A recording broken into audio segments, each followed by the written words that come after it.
Good evening mga kababayan, this is Chan sa Magsakanggala. Meron tayong babasahin tungkol sa kidney stone ng kababayan natin. Ang sabi niya, Sir, good afternoon po. Napakagaling ng acid guard niya, sir.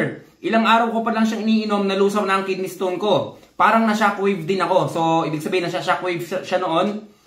Yang sabi niya pa, kasi merong ang picture na sinend. Ang kulay dilaw, sir, yan ang mga nalusaw na kidney stone. Ganyan na ganyan ang itsura nung nasa-shockwave ako. Salamat po. So, ibig sabihin mga kababayan, siguro mga pang-anim na testimonya na to na tungkol nga doon sa kidney stone na nalulusaw ng acid guard natin. Just imagine, alam niya yung itsura ng kidney stone niya pag nalulusaw. So, ganun ang itsura, kulay dilaw. Sa tulong ng acid guard stone natin na ilabas niya na naman, kahit hindi na siya i-shockwave. And then, kung gusto niyo mag-order, cash on delivery tayo mga kababayan. PM nyo lang ako. Bakit kumikinis ang mukha ko?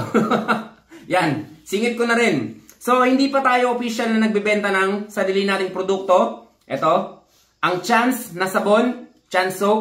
Atin to mga kababayan. Yan, ipinangalan ko to sa akin.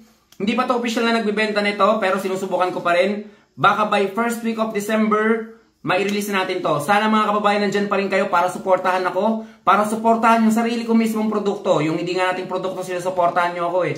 Ito pa kaya ang sarili nating produkto, kaya naniniwala ako magiging okay to. Ingat kayo mga kababayan. Ako si Chance at ako Magsasakanggala.